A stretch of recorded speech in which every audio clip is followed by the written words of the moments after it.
तमाम छोटे बड़े देखने वाले वर्स को मेरा सलाम तर कैसे हैं आप सब लोग। तो मैं आपके लिए काफ़ी ज़्यादा इंटरेस्टिंग न्यूज़ लेकर आया हूँ। वीडियो को एंड तक देख लीजिएगा, वीडियो को लाइक और चैनल को सब्सक्राइब करना मत भूलिएगा। तो सबसे पहले बात कर लेते हैं अली जफर से रिलेटेड। तो इंडिया वर्सेस पाकिस्तान का जब मैच हुआ था तो जब रिजवान आउट होकर ड्रेसिंग रूम की तरफ जा रहे थे तो वहाँ पर कुछ इंडियंस कुछ नारे लगाने लग गए जिसमें पाकिस्तान को भी बुरा भला कहा जा रहा था। तो उसी चीज़ पर अली जफर ने रिएक्ट किया कि ये कोई जंग नहीं है, ये एक जस्ट अ गेम है कि हम अपनी अना को मार नहीं सकते। दूसरों की इज्जत करने के लिए हर इंडियन प्लेयर को इज्जत मिलनी चाहिए और हर पाकिस्तानी प्लेयर को भी इज्जत मिलनी चाहिए। बाबर और हमारी टीम कम बैक करेगी और मैं द बेस्ट टीम विन।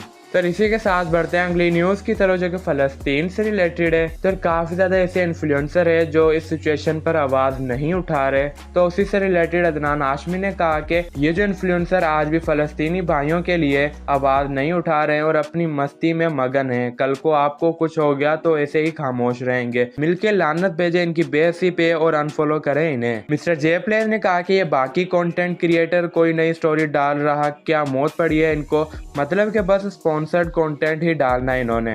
तो इसी चीज़ पर ज़ारा नूर अब्बास ने क्या कहा वो भी आप खुद ही देख लें। Hello, Assalamu alaikum. I'm here to share a very important message with all of you, which is that हमारे ancestors ने colonization के खिलाफ इसलिए बात नहीं की थी ताकि जब हमारे पे वक्त आए मैं और आप जैसे लोग आराम से अपने घरों में बैठ के इस पूरी दुनिया में जो जुल्म हो रहा है उस पर खामोश रहें। हमारे ancestors ने सब कॉन्टिनेंट के वक्त जो जाने दी, जो पाकिस्तान के लिए अपनी ज़िंदगियाँ बदल दी, वो इसलिए की थी ताकि जब कहीं और किसी ऑप्रेस्ड के ऊपर जुल्म हो तो हम सब बोल सकें। So right now is the time.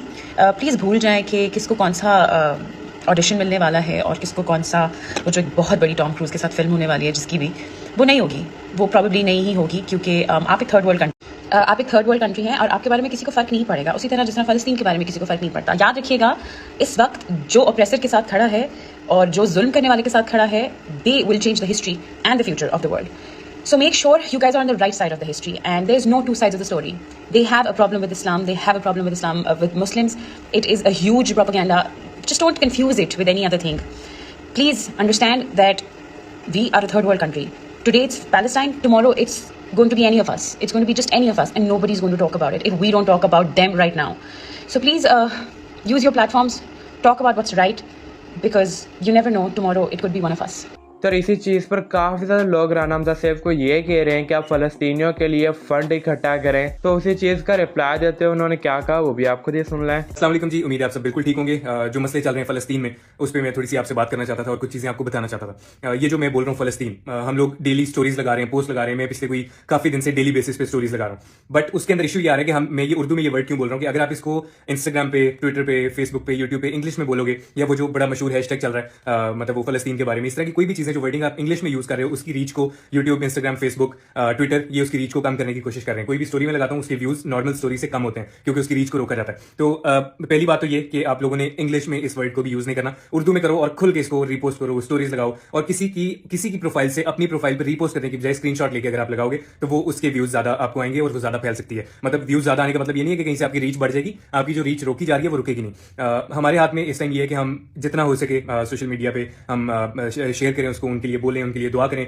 Peaceful protest हम कर सकते हैं। वो भी मुझे देखने को नहीं मिला। कराची में हुआ, जमात इस्लामी ने करवाया, काफी बड़ा प्रोटेस्ट था। लाहौर में हुआ है लेकिन उसके अंदर मैं कल ही पिक्चर्स देख रहा था, जेल रोड पे 6 या 7 लड़के खड़े हैं झंडे लेके, उनके अलावा कोई प्रोटेस्ट नजर नहीं आ रहे। हमारी जो इस्लामी कंट्रीज हैं वो भी उनके अंदर से सिर्फ ईरान ने भी कहा है कि हाँ मैं फलस्तीन के लिए जो है वो जंग लड़ूंगा। उसके अलावा मलेशिया, तुर्की थोड़ा बहुत बोल रहा है। पाकिस्तान कोई हल्का फुल्का बयान आ जाता है। मेरा ख्याल है जितनी भी सऊदी अरब उसने थोड़ा बहुत कहा, जितनी भी इस्लामिक कंट्रीज हैं ये अपनी मिल के पावर नहीं दिखा रहे, वो दिखानी चाहिए दुनिया को। वो उनको इसराइल को भी नजर आनी चाहिए कि ये मुसलमान कंट्रीज हैं, ये इनके साथ खड़े हैं और खड़े होंगे, लेकिन वो अभी तक देखने को नहीं मिल रहा, जिसकी वजह से वो खुल के जो है वो बम मार रहे हैं। खैर हमारे हाथ में एक इंडिविजुअल के तौर पे हमारे हाथ में ये है कि हम उनके लिए दुआ करें और सबसे मेन चीज सोशल मीडिया पे ज्यादा हम जो पोस्ट कर रहे हैं उसकी बजाय ज्यादा मेन चीज ये है कि आप डोनेट करो। इससे वहां पे डोनेशंस की बहुत जरूरत है। मुझे काफी लोग कह रहे थे कि आप डोनेशन इकट्ठे करो जिस तरह फ्लड रिलीफ में की थी। जब पाकिस्तान में फ्लड आया था तो मैंने आप लोगों की हेल्प से 50 लाख रुपए की डोनेशन इकट्ठे किए थे और मैं खुद जाके फ्लड वाले इलाकों में हम लोग सारा कुछ लोगों में डिस्ट्रीब्यूट करके आए थे। बट ये मसला पाकिस्तान में नहीं है, मैं खुद वहां नहीं पहुंच सकता। आपसे अगर मैं डोनेशन ले भी लूंगा तो मैं आपको दिखा नहीं सकता कि ये देखो मैं वहां तक पहुंचा के आया हूं। तो इसके लिए पाकिस्तान में आई थिंक अल खिदमत फाउंडेशन बहुत ज्यादा काम कर रही है, ईडी बहुत काम कर रही है, तो आपको जिस पे ट्रस्ट है, मैं किसी का नहीं कह रहा, मैंने पर्सनली मैं डोनेट अभी करने वाला हूँ अल खिदमत को, लेकिन टोटली अप टू यू। मैं आपको नहीं कह रहा कि इसको करो या उसको करो, आप उनकी प्रोफाइल्स खोल के देखो, आई थिंक काफी काम कर रहे हैं वो गजा में और यहाँ पे इसराइल के सॉरी फलस्तीन के अंदर बहुत ज्यादा डोनेट कर रहे हैं। तो आप लोग उनको अगर 10 रुपए 50 रुपए या 100 रुपए भी डोनेट करोगे, एक एक बंदा, कितने व्यूज होते हैं हमारे अल्हम्दुलिल्लाह, एक एक बंदा अगर 50 या 100 रुपए भी डोनेट कर देगा तो वो काफी बड़ी अमाउंट बनती है। आप डायरेक्टली उनके प्रोफाइल्स खोल के देखो, वहाँ पे उन्होंने अपना जायज कैश भी दिया हुआ है, अपना इजी पैसा भी दिया हुआ है, अपने अकाउंट नंबर्स भी दिए हैं, उनके अंदर ट्रांसफर करो, ज्यादा से ज्यादा हम उन तक डोनेशंस पहुंचा सकते हैं। ये मेरा ख्याल है हमारे हाथ में इस टाइम ये है। उसके अलावा स्टेट के पास बड़ी पावर होती है, स्टेट को कुछ करना चाहिए, जो अभी तक हमें अब इस्लामिक कंट्रीज में नजर नहीं आ रहा कि वो कुछ कर रहे हैं उनके लिए। अल्लाह ताला उनके हाल पे रहम करे, उन पे रहम, वो बहुत ही जुल्म हो रहा है। अल्लाह ताला उन सब पे अपना रहम करम करे। आप भी उनको दुआ में याद रखें और डोनेशंस लाजमी करें ताकि हमारी तरफ से जो हम कर सकते हैं वो हो। अल्लाह हाफिज। फिर काफ़ी ज़्यादा ऐसे रूमर्स फैलाए जा रहे थे कि जो ये मैकडोनल्ड्स है वो इसराइल की कंपनी है और हमें इनसे बायकॉट करना चाहिए, लेकिन मैकडोनल्ड के ऑफिशियल अकाउंट से ये पोस्ट की गई है जहाँ पर उन्होंने बताया कि उन्होंने गजा और फलस्तीन के लोगों के लिए 10 मिलियन PKR डोनेट किए हैं। और उन्होंने उसमें यह भी कहा कि काफ़ी ज़्यादा लोग कह रहे हैं कि मैकडोनल्ड जो है वो इसराइल की कंपनी है, लेकिन ऐसा नहीं है, ये पाकिस्तान की कंपनी है और इसको ओन और मैनेज किया जाता है सीधा फूड्स की तरफ से। वो पोस्ट आपकी स्क्रीन पर आ रही होगी, अगर आपने पढ़नी हो तो वीडियो को पॉज करके पढ़ सकते हैं। फिर इसी चीज पर एक बंदा दानियाल शेख को ये मैसेज करता है कि प्लीज दानियाल लोगों को बताएं कि पाकिस्तान के KFC और मैकडोनल्ड का इसराइल से कोई ताल्लुक नहीं है। Both the owners are Muslims and Pakistanis, और अगर मैं गलत हूँ तो काइंडली करेक्ट मी।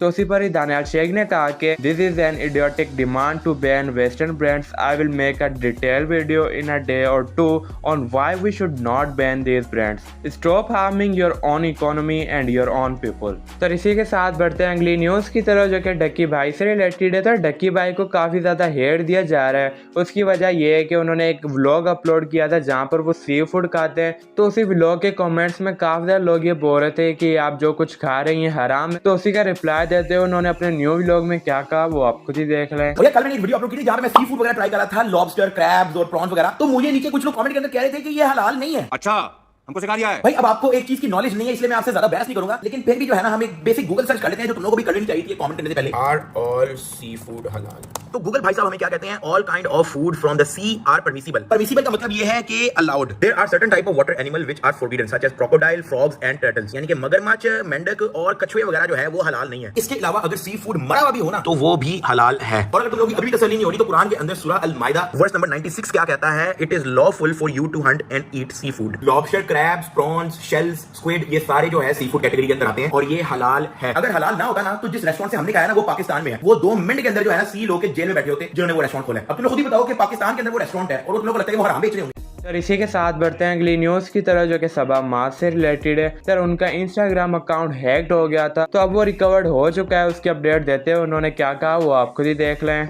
अस्सलाम वालेकुम, उम्मीद है आप सब खैरियत से होंगे। तो शुक्र अल्हम्दुलिल्लाह मेरा अकाउंट वापसी आ गया है और मैं बहुत ज़्यादा खुश हूँ।